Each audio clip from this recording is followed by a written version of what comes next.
नमस्कार, मी राहुल पाटील. स्वागत आहे तुमच्या सगळ्यांचं माझ्या यूट्यूब चॅनलवरती. 50 डेज 50 रायटिंग्स या चॅलेंजमधला आजचा आपला हा 26वा दिवस आहे आणि आजचं आपलं रायटिंग अडचणींवर मात करणाऱ्या प्रेरणेबद्दल असणार आहे.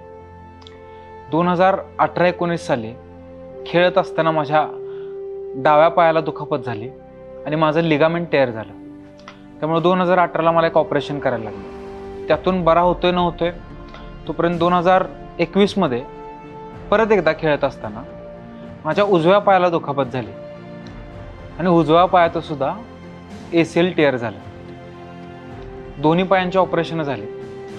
दुसऱ्या पायाच्या ऑपरेशन नंतर माझ्या मनात एक प्रश्न आला की आपल्याबरोबर का होतं. मग नशिबाला कोसण्याचा दुबळा मार्ग मी सुद्धा स्वीकारला.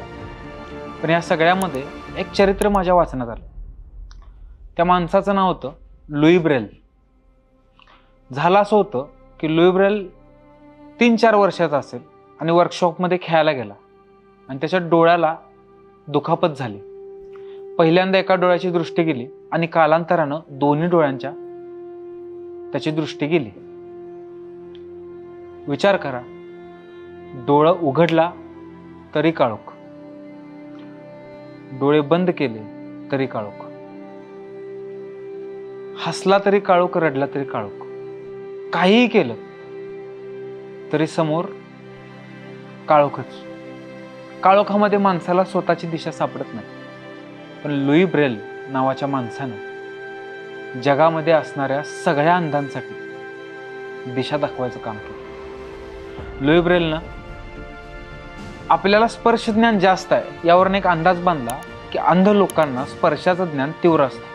या एवढ्या एका इनपुटवर त्यानं अंध लोकांसाठी स्वतःची लिपी तयार केली. झगडायची ताकद असणारी काही ध्येयवादी माणसं आपलं आयुष्य कसं ठरणार, आपलं आयुष्य कुठल्या दिशेला जाणार ह्या गोष्टीचा निर्णय करण्याची ताकद परिस्थितीला देत नाही. ते परिस्थितीवर मात करतात.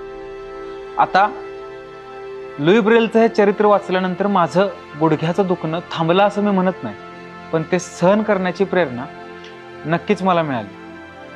त्यावेळी मला अजून एक गोष्ट जाणवली की आपल्याकडे दृष्टी असून सुद्धा एक ध्येय नसल्यामुळं आपलं आयुष्य आंधळेपणाचं आहे.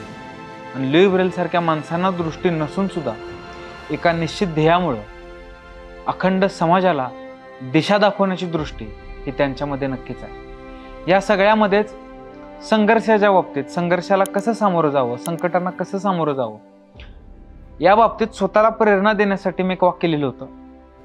एकदा पोहायचं ठरवल्यानंतर समुद्राच्या लाटा मोठ्या आहेत का छोट्या बघितल्या नाहीत. सत्याच्या रस्त्यावर उभारल्यानंतर समोर दगडधोंडेत का काठ्या बघितल्या नाहीत. निकाल काहीही लागो मैदानाचा, संघर्षाला घाबरून माझ्या कपाळानं कधी आट्या बघितल्या नाहीत.